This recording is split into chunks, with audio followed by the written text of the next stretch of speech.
My name is Marcell Hanson, and you're listening to Small Habits, Big Changes. Let's dive in.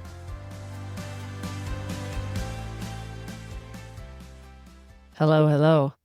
I noticed something I wanted to share. I noticed a lot of people, it's as if they spend their life like looking through a keyhole, right? They're just looking through a keyhole and trying to expand like this very limited view. They're trying to look at different angles and see. I feel like that's earnest, like they are trying to see more, trying to expand that limited view. And then someone or something shows up in their life that offers an opportunity to open the door, like really, really blow previous experience like out of the water.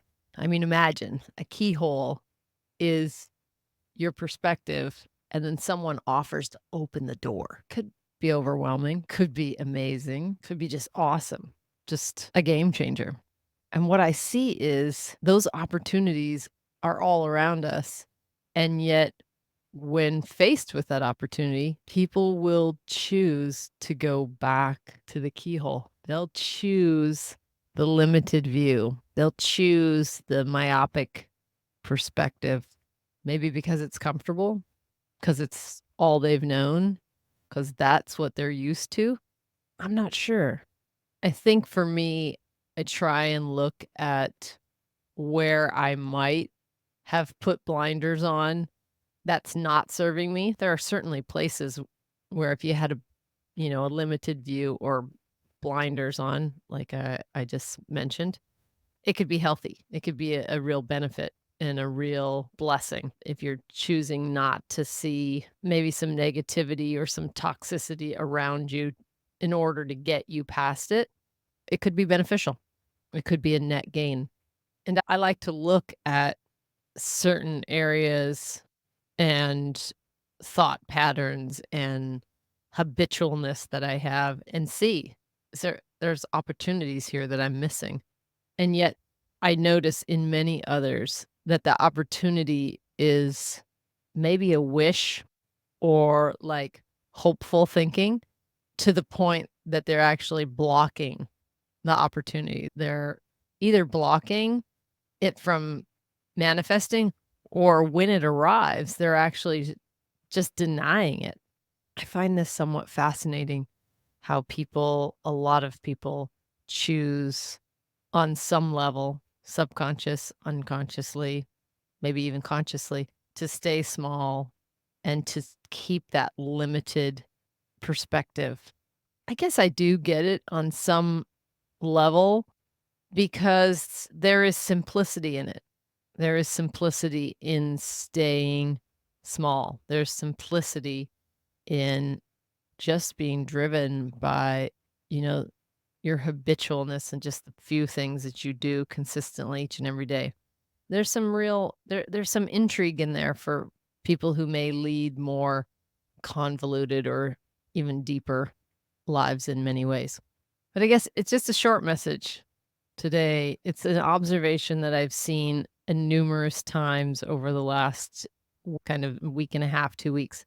It's been sort of a niggle that I thought, I'll mention that and see, are you looking through the keyhole, little peephole? You know, have you become comfortable with your habits? It's actually a lot of people that say habits are bad in general because they actually are, or negative in general. Bad's not a word I typically use, but it's not a very good descriptor. But negative because habits in and of their definition are unconscious. They're things you just do habitually that you don't really think about. And in order to embrace life fully and to live life fully, and certainly to see those opportunities that come your way on a daily, hourly basis, you need to be alert and aware and being in a state of habit, going from one thing to the other, whether it's getting dressed, prepping yourself in the morning, driving to work. Happens to me a lot. I don't work a 9 to 5 or anything, but when I'm in my vehicle just drives itself. No joke. Like I'll be going one place, and because I'm not paying really close attention to that end result, my van just drives it just goes the route that it normally goes, whether that's back home or to a shop or to a client's house. It's wherever I've been going. My van just kind of knows the grooves in the road, and somewhere in the back of my mind, it's controlling. And I catch myself and I'm like, whoa, where am I? Like I'm living in literally a groove. It could be a groove and that could be a smooth, productive place. It could be a rut, and that's a more negative, challenging place to get out of. Yet the encouragement is to take a look at we talk a lot about forming healthy habits. And that is okay. If you're drinking, half your body weight in ounces in the best possible filtered water that you can habitually, like you're not even paying attention to it, but you have a tracking system that ensures that you are doing it, I say that's a good habit. If you can do it unconsciously and you don't have to really struggle to think about it, it seems pretty beneficial to me. Same thing if you habitually start to wind down at 8 o'clock and you're in bed at 9:30, because that's just become like your go-to, and yet you don't have to think a lot about it. I see those as healthy habits, but, not so much driving somewhere and not paying attention or not being in the moment. I don't see that as a healthy habit. Or maybe doing something like putting on the blinders, unaware that you're doing it, or looking through the peephole or the keyhole and not being aware that that's your perspective. I think we can all benefit from asking ourselves, is that what I'm doing? And maybe finding examples of where it's going on and making a concerted effort to an intention and an effort to alter that for the better. Yeah. I do think it's interesting. I think that we each seek comfort in different ways. And I've said this before, but Tony Robbins has kind of popularized the 6 human needs. And this certainty is one that I always come back to. It's their main four for physical essential needs are certainty, variety, love and connection, and significance. So the certainty one I find really fascinating because I think that's where healthy habits and my stable table really come into play. Is I've always said I work really hard and successfully so at creating a home life and healthy habits that I control, whether that's hydration, movement, nutritious meals, or quality sleep, just an overall mindset. Mental fitness is a part of that as well. But whether or not I create those things and the degree in which I create them and establish them, they become my certainty. I can depend on me to perform these habits on a daily basis.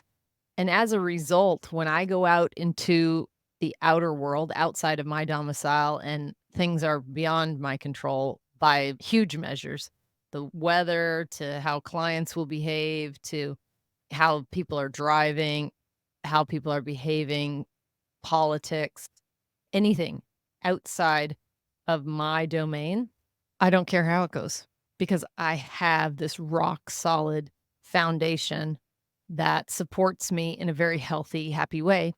And that's what I want people to understand is employing my stable table and taking care of yourself is your certainty.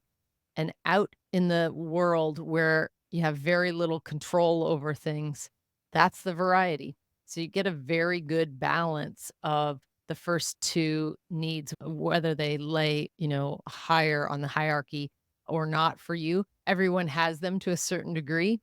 Some people like a lot more variety, right? And they don't need as much certainty to counterbalance that. Everyone is different. Love and connection and significance. It's why people have kids and pets. The truth is, if 3 of your needs are met of the 6, and I just gave you the 4 physical ones, the 2 more existential, spiritual ones are growth and contribution. But if 3 of your 6 needs are met, you're likely to stick with that relationship. You can find those other 3 fulfilled in other areas. But if less than 3 are working for you, it's not likely that you'll continue that. So you can look and see like how healthy your relationships are. Are you feeling loved and connected? Are you feeling like you can depend on that person? Like there's certainty and trust there. Do you feel significant? Is your friendship marked, with some acknowledgement on both sides? Think that, variety, lots of people might not find that all in the same person, but do you do different things with this person? Or is that like just your coffee buddy? If it's just your coffee buddy and you can depend on it being your coffee buddy and you have a good connection, you probably keep it because those 3 needs are being met. I guess as we go into a new month here, I often take the first of the month to sort of reflect and see what's working, what's challenging, like I need to kick to the curb, and what's challenging, like I need to dig in and, get on top of. And I encourage, whether you're tracking already or not, to really take retrospective time to look and see whether it's daily, weekly, monthly, or quarterly. I encourage it as often as possible. Lots of times people just do it every year on their birthday or on New Year's or Chinese New Year's or Lunar New Year's. And I encourage that as well. But I strongly encourage you checking in quarterly and monthly. It's easy to do monthly because the first of the month rolls around and it's a time for you to look back and see, what did I accomplish? How was I productive? What didn't serve me in this last month? And where you put your attention, energy goes there. So if you look and you are aware of what's going on, then you will be able to change what's going on. If you don't look at what's going on and you just maintain the little view that you have in the peephole or through the keyhole, then that will be what continues. I hope for everyone that you got a little insight from my insight, and hopefully you're able to ask yourself a few of these pertinent questions and make this month better than last month. Until next time, stay strong, stay awesome. Thank you so much for listening today. If you feel any part of this episode resonated with you, then please consider sharing it with a friend who may also find value in it. And remember to hit that subscribe button if you haven't already. And before you go, did you know we have a fantastic free text community? If you want more bite-sized health hacks and reminders delivered directly to your phone, absolutely free, then text keyword YES to 206-483-2960. Again, that's keyword YES to 206-483-2960. And we'll see you on the inside.